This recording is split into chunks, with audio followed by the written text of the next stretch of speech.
सो है guys, welcome back to my YouTube channel mister DK। And आज हम जिस शेयर के बारे में बात करने जा रहे हैं वो स्टर्डी इंडस्ट्रीज लिमिटेड। जी हाँ, आप देखोगे metal and mining sector company है और ये स्टॉक आपको लगातार रिटर्न निकाल कर दे रहा है।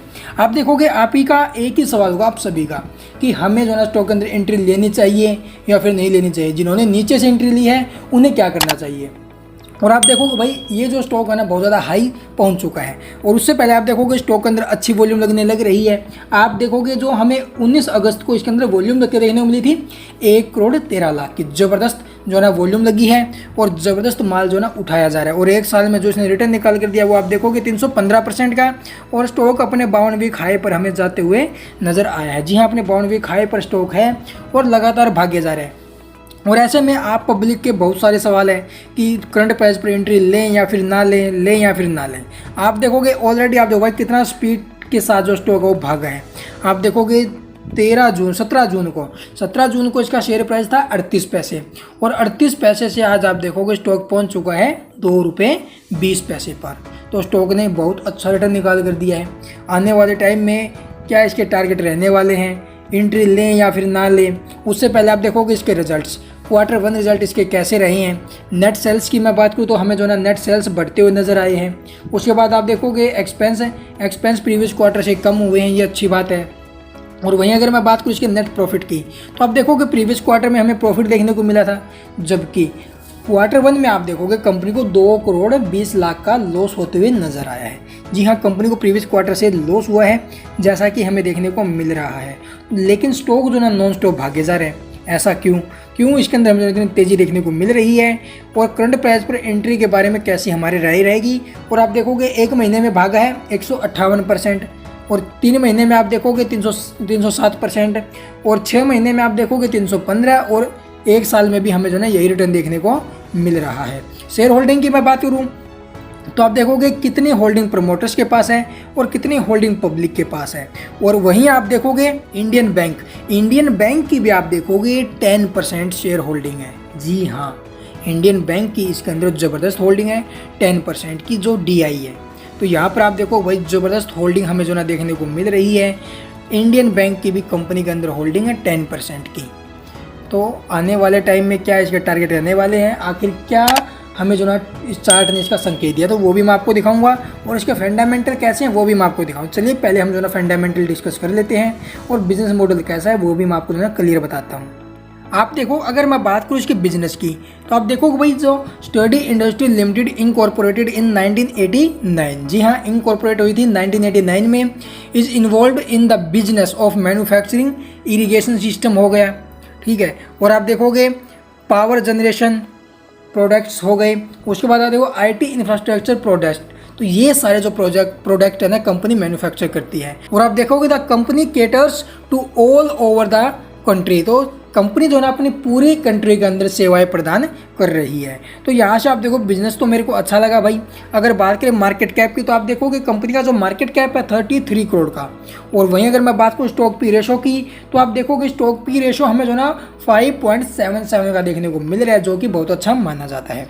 और वहीं अगर मैं बात करूँ इसके करंट प्राइस की और बुक वैल्यू की तो करंट प्राइस तो ₹2.20 और बुक वैल्यू आपको माइनस में देखने को मिल रही है ₹12.90। तो भाई ये थोड़ी जो ना निराशाजनक बात है। स्टॉक अपने जो बुक वैल्यू से आप देखो कितने ज़्यादा हाई में ट्रेड कर रहे हैं, बुक वैल्यू माइनस में है। रिटर्न ऑन कैपिटल एम्प्लॉयड आप देखोगे नेगेटिव और रिटर्न ऑन इक्विटी यहाँ पर हमें जो ना शो नहीं हो रही। और EPS आप देखोगे भाई इसका जो EPS है वो 20 पैसे है, जो इसके प्राइस के हिसाब से सही माना जाता है। बट आप देखो भाई शेयर होल्डिंग पैटर्न की मैं बात करूँ तो 24% होल्डिंग जो ना प्रमोटर्स के पास है, पब्लिक के पास आप देखोगे 65% है, FI के पास होल्डिंग है नहीं और DI के पास आप देखोगे 10.2% जो कि इंडियन बैंक के पास है, ठीक है। तो यहाँ पर आप देखो भी शेयर होल्डिंग पैटर्न इसका अच्छा है। और कंपनी के ऊपर मैं डेट की बात करूँ तो आप देखोगे कंपनी के ऊपर जो डेट है ना वो बहुत ज़्यादा है। जी हाँ, 188 करोड़ का कंपनी के ऊपर डेट है, जबकि इसकी मार्केट कैप आप देखोगे सिर्फ और सिर्फ 33 करोड़ की। कहाँ पर 33 करोड़ की मार्केट कैप और डेट आप देखोगे कितना ज़्यादा है कंपनी के ऊपर, बहुत ज़्यादा डेट है। इसी कारण हमें जो है इसकी ये बुक वैल्यू माइनस में देखने को मिल रही है। अगर बात करें एनुअल प्रॉफिट की तो आप देखोगे एनुअल प्रॉफिट अच्छा है 3,58,00,000 का। इन्वेस्टमेंट की मैं बात करूँ तो 731 लाख की है। और फ्री कैश फ्लो की मैं बात करूँ तो आप देखोगे 14,10,00,000 का फ्री कैश फ्लो है, जिससे आने वाले टाइम में कंपनी ग्रो कर सकती है। तो भाई देखोगे फंडामेंटली जो स्टॉक है ना वो कुल मिलाकर आप देखोगे भाई कुछ एक पॉइंट नेगेटिव है इसके अंदर। रिटर्न ऑन कैपिटल एम्प्लॉयड को लेकर आप देखोगे, रिटर्न ऑन इक्विटी आप देखोगे, बुक वैल्यू आप देखोगे, ये सब आपको जो है, और आप देखो डेप्ट, कंपनी के ऊपर जो डेप्ट है वो कितना ज़्यादा है। तो ये सब आपको जो है ना ये पॉइंट सारे के सारे नेगेटिव देखने को मिल रहे हैं। बट पॉजिटिव आप देखो भाई इंडियन बैंक की कंपनी के अंदर 10% होल्डिंग है। जी हाँ, 10% स्टेक जो है इंडियन बैंक का है। तो भाई यहाँ से जो है ना निकलते हुए बाहर नहीं लगाएंगे ये, ठीक है। तो ऑलरेडी आप देखोगे स्टॉक जो ना बहुत ज़्यादा हाई हो चुका है भाई, लगातार भागे जा रहे हैं। तो यहाँ से ऊपर से एंट्री लेना थोड़ा रिस्की है। अगर आपने नीचे से माल को उठा रखा है, इस लेवल से उठा रखा है, तो आपको क्या करना चाहिए? आपको सिर्फ और सिर्फ एक ही काम करना चाहिए। यहाँ पर आपको अगर प्रॉफिट हुआ है, 100% हुआ है, 200% हुआ है, 300% हुआ है, या फिर आपको जो ना 500% प्रॉफिट हुआ है, कितना भी प्रॉफिट हुआ हो, ठीक है, तो यहाँ से आपको जो ना अपना या तो सारा के साथ प्रॉफिट बुक कर लीजिए, या फिर आप एक काम कर सकते हो, आपकी जो कैपिटल है ना वो स्टॉक से बाहर निकाल लीजिए, और जो आपका प्रॉफिट है वो स्टॉक के अंदर रहने दीजिए, ताकि अगर स्टॉक के अंदर कल को करेक्शन होता है तो आपका जो प्रॉफिट है वो बिल्कुल सेफ रहे, और आपकी जो कैपिटल है वो बिल्कुल सेफ रहे, और आपके प्रॉफिट में से ही आपको जो लॉस होता रहे। और कल को अगर तेज़ी रहती है स्टॉक के अंदर तो आपके प्रॉफिट से आपका प्रॉफिट जो है ना बनता रहेगा। इससे जो आपकी कैपिटल है ना वो बिल्कुल सेफ रहेगी। आप ऐसे भी जो है ना ये स्ट्रेटेजी भी जो है ना इस स्टॉक के अंदर अपना सकते हो, क्योंकि आप देखोगे भाई ऑलरेडी स्टॉक जो है ना बहुत ज़्यादा हाई हो चुका है, और इंडियन बैंक की इसके अंदर 10% होल्डिंग है। इसी को देखकर मैंने आपको जो है ना ये राय दी है, अदरवाइज मैं ये राय नहीं देता भाई। अगर इंडियन बैंक की इसके अंदर होल्डिंग नहीं होती तो मैं आपको ये राय बिल्कुल भी नहीं देता कि आप जो है इसके अंदर बैठे रहो। तो थोड़ा दिमाग लगाकर आप देखो भाई, एक भी प्रोज नहीं है, सारे के सारे कौन सी हमें जो है इसके अंदर देखने को मिल रहे हैं। बट भाई कंपनी कुल मिलाकर आप देखोगे मेरे को कुछ खास नहीं लगी है। प्रीवियस क्वार्टर में लॉस हुआ है, बट स्टॉक भाग्य जा रहे हैं, तो कुछ ना कुछ तो झोल है, कभी जो है इतनी तेज़ी के साथ भाग रहा। भाई कुल मिलाकर आप देखो बहुत सारे पॉइंट्स जो है इसके अंदर नेगेटिव है। तो करंट प्राइस पर अगर आप एंट्री लेने के बारे में सोच रहे हो तो भूल जाओ। अगर पहले से होल्डिंग है तो आपको जो मैंने बोला है वो आप कर सकते हो, तो बुक कर सकते हो, या फिर जो है ना अपने कैपिटल भी यहाँ से निकाल सकते हो। सो फ्रेंड्स, चार्ट दिखाने से पहले मैं आपको इसका एक काला सच बता देता हूँ। कल स्टॉक के अंदर हमें जो ना एलसी देखने को मिल सकता है। जी हाँ, ऐसा क्यों हमें जो ना कल एलसी देखने को मिलेगा? थोड़ी देर पहले मैंने आपको क्या बोला, इंडियन बैंक का 10% स्टेक है इसके अंदर, यही बात बोली थी। लेकिन अब आपको एक ऐसी न्यूज़ दिखाऊंगा मैं जिससे आप हैरान हो जाओगे। आपको यहाँ से निकलना ही मेरे हिसाब से बेस्ट रहेगा, क्योंकि भाई आप देखोगे जो लेटेस्ट अपडेट इसकी निकल कर आई है वो आप देखो बल्क डील की।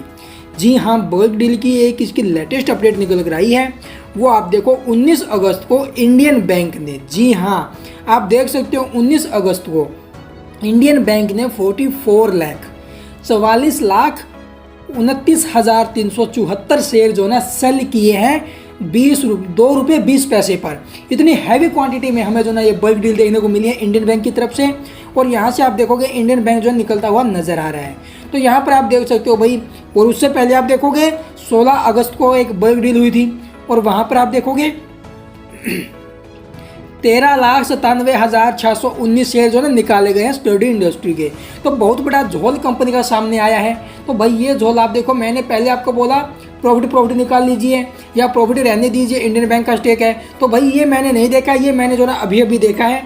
तो ये इतना बड़ा जो झोल निकल कर आया है इंडियन बैंक का, वो थोड़ा निराशाजनक है। हमें जो ना इसके अंदर मंडे को एलसी देखने को मिल सकता है। जी हाँ, मंडे को एलसी देखने को मिल सकता है। जो मैंने आपको पहले बातें बताई उससे थोड़ा ध्यान हटाना, और जो ये बातें मैंने अब आपको बताई हैं इन पर फोकस करना। अगर आपकी एंट्री है तो यहाँ से निकलना मेरे हिसाब से बेस्ट रहेगा। आज ही जो है इसके अंदर आप सेलिंग के लिए ऑर्डर लगा दीजिए। भाई यहाँ पर देखो कितनी हैवी क्वांटिटी में जो शेयर है वो सेल किए जा रही हैं, और आप लोग फंसोगे। मैं गारंटेड कह सकता हूँ पब्लिक फंसेगी, और ऐसी फंसेगी कभी नहीं सोचा होगा। आई होप आपको वीडियो पसंद आई होगी। और चार्ट की तो दूर की बात भाई, जो ये झोल सामने आया है ना, मैं तो इसी से हैरान हो गया। ठीक है, तो थोड़ा दिमाग लगा, थोड़ा संभल कर चलो भाई स्टॉक के साथ। जैसे आप देखो भाई कहाँ से कहाँ तक स्टॉक को लेकर गए हैं, बहुत तगड़ा ऑपरेटर गेम चला है, और साला इंडियन बैंक भी इसके अंदर ऑपरेटर है। और देखो यहाँ पर कहाँ तक इसको माल को लेकर गए हैं। ठीक है, मोटा माल चिपकाया है पब्लिक को, और पब्लिक जो है चिपक चुकी है अभी यहाँ पर। तो भाई ये सब जो आपको ना ध्यान में देखते हुए चलना है। आई होप आपको वीडियो पसंद आई होगी। अगर वीडियो पसंद आई तो लाइक कीजिए, और ऐसे ही पेनी स्टॉकों से बचने के लिए जिनके अंदर हैवीली ऑपरेटर गेम चल रहा हो, हमारे चैनल को सब्सक्राइब कर लीजिए। And thank you for watching the video.